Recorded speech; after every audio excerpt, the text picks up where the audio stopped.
प्रिय मित्रों, हमारे हिंदू धर्म के प्रत्येक घर में भगवान का मंदिर या पूजा स्थल बनाया जाता है, जहां हम नित्य पूजा अर्चना करते हैं और भगवान से हमारे घर में सुख और शांति रखने की प्रार्थना करते हैं। घर में बनाया गया पूजा स्थल ईश्वर से संपर्क करने का माध्यम होता है। घर में मौजूद पूजा स्थल से संपूर्ण घर में सकारात्मक ऊर्जा का संचार होता है।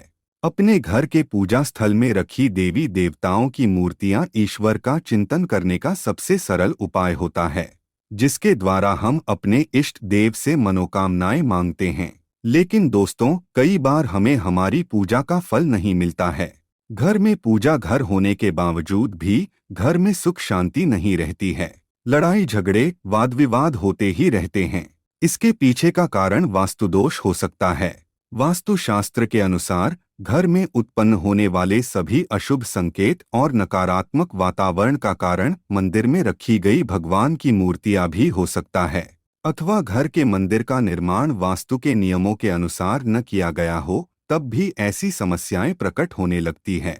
इन सभी दोषों को नष्ट करने के लिए हमें वास्तु के नियमों का पालन अवश्य करना चाहिए। वास्तुशास्त्र में जो कुछ भी नियम बताए गए हैं, वे शास्त्रीय और वैज्ञानिक दोनों आधार पर बनाए गए हैं। यदि इन नियमों का सही से पालन करते हैं तो घर में कभी अशुभ घटना नहीं घटेगी और घर में सुख शांति बनी रहेगी। घर के अंदर देवी देवताओं की मूर्तियों को रखने के भी नियम होते हैं। किन देवी देवताओं की मूर्तियां घर में रखना वर्जित है, किन देवी देवताओं की प्रतिमाएं एक साथ नहीं रखनी चाहिए, तथा किन देवताओं की मूर्तियां साथ में रखना शुभ होता है, आदि महत्वपूर्ण बातों के नियम वास्तुशास्त्र में बताए गए हैं। यदि इन नियमों का पालन ठीक से नहीं किया गया तो घर में दुख दरिद्रता का वातावरण निर्माण होता है। घर में सकारात्मक ऊर्जा के स्थान पर नकारात्मक ऊर्जा अधिक मात्रा में बढ़ने लगती है, जिससे परिवार के लोग सदैव ही निराश, क्रोधी और दुखी रहने लगते हैं। घर में आर्थिक तंगी बनी रहती है, अकारण ही धन का खर्च होने लगता है। बहुत अधिक परिश्रम के बाद भी सफलता नहीं मिलती है। इस प्रकार की कई परेशानियां वास्तुदोष के कारण निर्माण होने लगती है। आइए जान लेते हैं वास्तुशास्त्र के अनुसार हमें पूजा घर में किन देवी देवताओं की मूर्तियां रखनी चाहिए तथा किन देवी देवताओं की मूर्तियां नहीं रखनी चाहिए। साथ ही सुख समृद्धि की प्राप्ति के लिए कौन सी मूर्तियां एक दूसरे के पास रखनी चाहिए। वास्तुशास्त्र के अनुसार अगर आप कुछ विशेष देवी देवताओं की मूर्तियां एक दूसरे के पास अपने घर के मंदिर में रखते हैं तो इसके कई शुभ परिणाम आपको प्राप्त हो सकते हैं। लेकिन अगर आप कुछ देवताओं की मूर्तियां एक साथ रखते हैं तो इसे अशुभ माना गया है। हमारे शास्त्रों में कुछ देवताओं की प्रतिमाओं को एक दूसरे के निकट रखने की मनाही की गई है। आइए सबसे पहले जानते हैं मंदिर में कौन से देवताओं की मूर्तियां होना आवश्यक होता है। सबसे पहली है गणेश जी की प्रतिमा। दोस्तों, पूजा स्थल में गणेश जी की मूर्ति या तस्वीर होना अनिवार्य है, क्योंकि गणेश जी सभी देवताओं में प्रथम पूजनीय और विघ्नहर्ता होते हैं, जो घर की सारी समस्याओं को हर लेते हैं। लेकिन गणेश जी की तस्वीर पूजा स्थल में एक से अधिक नहीं होनी चाहिए।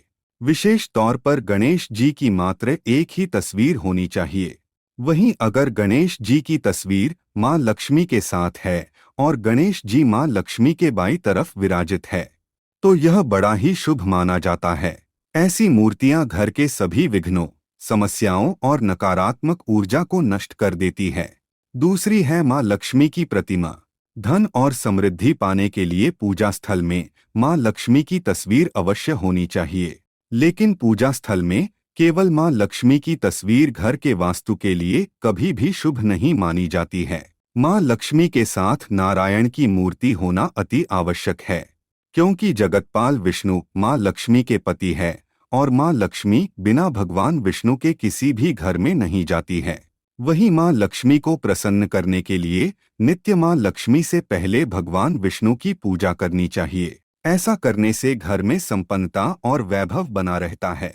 मां लक्ष्मी ऐसे लोगों पर अति प्रसन्न होती है जो नारायण की पूजा करते हैं। वही श्री गणेश जी के साथ भी मां लक्ष्मी की तस्वीर लगाई जा सकती है। लेकिन पूजा स्थल में मां लक्ष्मी को प्रसन्न करने के लिए विष्णु भगवान की तस्वीर होना अति आवश्यक है। ध्यान रहे, मां लक्ष्मी और भगवान विष्णु की पूजा में टूटे हुए चावल अर्थात अक्षत का प्रयोग भूल से भी ना करें। ऐसा करने से पूजा विफल हो जाती है और शुभ फल नहीं मिलते हैं। धन प्राप्ति के लिए आपको लक्ष्मी और गणेश जी की संयुक्त रूप से पूजा करनी चाहिए। माता लक्ष्मी समृद्धि प्रदान करती है तो भगवान श्री गणेश रिद्धि सिद्धि का भंडार है और बुद्धि का विकास करते हैं। इसी वजह से इनकी पूजा बहुत जरूरी मानी गई है। तीसरी है हनुमान जी की प्रतिमा। कई लोगों को हनुमान जी की तस्वीर घर के पूजा स्थल में रखने पर असमंजस होता है कि पूजा स्थल में हनुमान जी की तस्वीर रखे या ना रखे। लेकिन मित्रों, वास्तुशास्त्र में यह बताया गया है कि हनुमान जी की तस्वीर पूजा स्थल पर रखने से घर के सभी वास्तु दोष और ग्रह दोष दूर होते हैं। वही घर पर आने वाला संकट भी मात्र हनुमान जी की तस्वीर होने से टल जाता है। इतना ही नहीं, घर में सुख शांति और समृद्धि के लिए पूजा स्थल में हनुमान जी की बैठी हुई मुद्रा वाली तस्वीर लगानी चाहिए। चौथी है राम दरबार की तस्वीर। घर के सभी सदस्यों के बीच प्रेम, विश्वास, एकता और स्नेह बना रहे और पारिवारिक क्लेश नष्ट हो जाएं। इसके लिए राम दरबार वाली तस्वीर लगानी चाहिए, जिसमें हनुमान जी श्री राम जी के चरणों में बैठे होते हैं। आइए अब जानते हैं पूजा घर में कौन से देवी देवताओं की मूर्तियां एक साथ रखनी चाहिए। जिसकी घर के मंदिर में एक साथ ये दो मूर्तियां होती है, वहां पर बनता है राजयोग। दोस्तों, अगर हम अपने घर के पूजा घर में कुछ मूर्तियों के साथ अन्य मूर्तियां भी रखते हैं तो निश्चित तौर पर हमारी किस्मत बदल जाती है और देखते ही देखते हमारे जीवन की सारी कंगाली समाप्त होने लगती है। सबसे पहले अगर हम किसी मूर्ति की बात करें तो अगर आप श्री कृष्ण के भक्त हैं और घर में श्री कृष्ण की मूर्ति रखते हैं तो आपको भगवान श्री कृष्ण के साथ राधा रानी जी की मूर्ति भी आपको जरूर रखनी चाहिए। या श्री कृष्ण की अगर आपके घर में तस्वीर है तो उसके साथ राधा जी की भी तस्वीर संयुक्त जोड़े के रूप में आपको लेकर आनी चाहिए।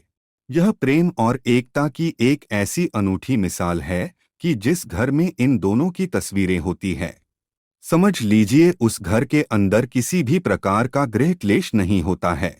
पति पत्नी और परिवारजनों के बीच परस्पर प्रेम रहता है और घर में धन धान्य में अपने आप ही वृद्धि होती है।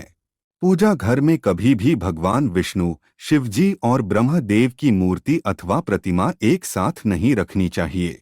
अर्थात इन तीन देवताओं की पूजा एक साथ कभी नहीं करनी चाहिए, क्योंकि तीनों देवताओं की पूजा पद्धति अलग अलग है।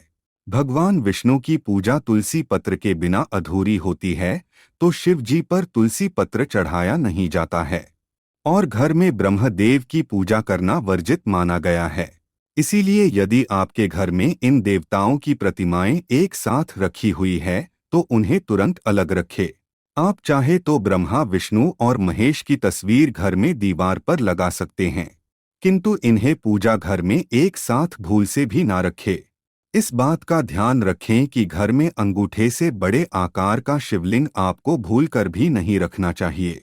हमेशा एक छोटा सा शिवलिंग रखें और इससे ज्यादा शिवलिंग आपको नहीं रखने चाहिए। अगर आप शिवलिंग रखते हैं तो शिवलिंग के ऊपर आपको तुलसी भूलकर भी अर्पित नहीं करनी है।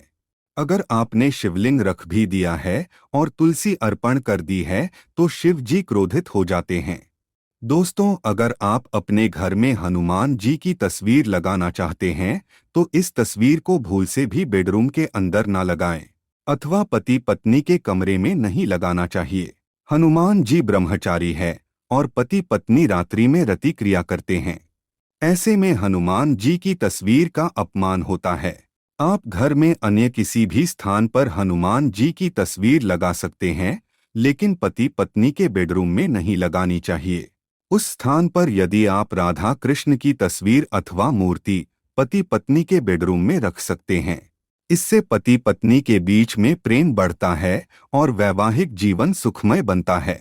यदि आप अपने घर में मां दुर्गा की तस्वीर अथवा प्रतिमा रखना चाहते हैं तो ध्यान रहे कि माता की ऐसी मूर्ति अथवा तस्वीर भूल से भी ना लगाएं जिसमें माता क्रोधी अवस्था में हो। अथवा माता महिषासुर आदि राक्षसों का वध कर रही हो। वास्तुशास्त्र में ऐसी तस्वीर घर में लगाना अशुभ माना जाता है। आप माँ दुर्गा की ऐसी तस्वीर लगाएं जिसमें माँ प्रसन्न मुख हो और आशीर्वाद प्रदान कर रही हो।